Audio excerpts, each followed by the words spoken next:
స్వాగతం సుస్వాగతం గాయత్రి జ్యోతిష్ కేంద్రానికి. నేను మీ వంశీ ఆస్ట్రో. శ్రీ వాల్మీకి విరచిత శ్రీమద్ రామాయణం అయోధ్యాకాండము 77వ సర్గ. దశరథుడు మరణించిన 10వ రోజున శుద్ధి జరిగింది. 12వ రోజున మహారాజు శ్రాద్ధకర్మలు భరతుడు నిర్వర్తించాడు. శ్రాద్ధకర్మను పురస్కరించుకొని భరతుడు బ్రాహ్మణులకు ఋత్విక్కులకు బంగారము వెండి భూదానము గోదానము గృహదానము వాహనదానము వస్త్రదానములు విరివిగా చేశాడు. 13వ రోజున భరతుడు అస్థి సంచయనము కొరకు శ్మశానమునకు వెళ్ళాడు.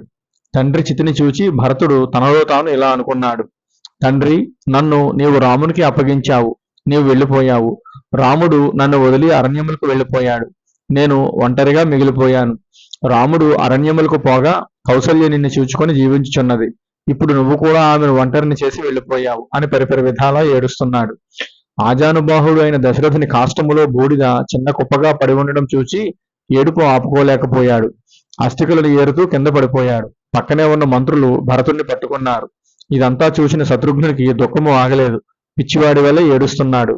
తండ్రి, కైక కోరిన కోరికలు అనే సముద్రంలో పడి మునిగిపోయావా? నీవు భరతుణ్ణి ఎంతో గారాబం చేశావే, అటువంటి భరతుడు ఏడుస్తున్నాడు, ఓదార్చవా?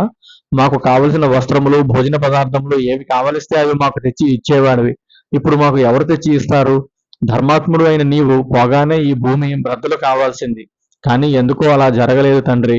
మీరు వెళ్ళిపోయారు. రాముడు అరణ్యములకు వెళ్ళాడు. ఇంకా నేను ఎవరిని చూచుకొని బతకాలి? నేను కూడా అగ్ని ప్రవేశము చేస్తాను. లేని ఎడల తపోవృత్తిని స్వీకరించి అడవులకు వెళతాను. అంతేకాని అయోధ్యలో అడుగు పెట్టను అని ఏడుస్తూ అన్నాడు శత్రుఘ్నుడు. ఆ అన్నదమ్ముల శోకమును చూచి అక్కడ ఉన్నవారికి కూడా దుఃఖము ఆగలేదు. అప్పుడు వశిష్ఠుడు వారి వద్దకు వచ్చి ఇలా అన్నాడు: భరత, నీ తండ్రి మరణించి నేటికి 13వ దినము. నీవు అస్థి సంచయనము చేయవలను. ఇంకనూ నీవు ఇలా శోకిస్తూ కూర్చుంటే ప్రయోజనమేమి? సకల జనులకు 3 అవస్థలు తప్పవు. అవే ఆకలి, దప్పులు, సుఖదుఖములు, జరామరణములు. ధనికుడైనా పేదవాడైనా మహారాజైనా కటిక దరిద్రుడైనా ఇవి అనుభవించవలసిందే. కాబట్టి నీ తండ్రి మరణం గురించి చింతించడం అవివేకము అని అన్నాడు.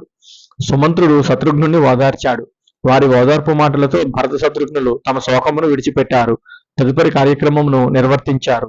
ఇది వాల్మీకి విరచిత శ్రీమద్ రామాయణం అయోధ్యాకాండము 77వ సర్గ సంపూర్ణము. ఓం తత్సత్.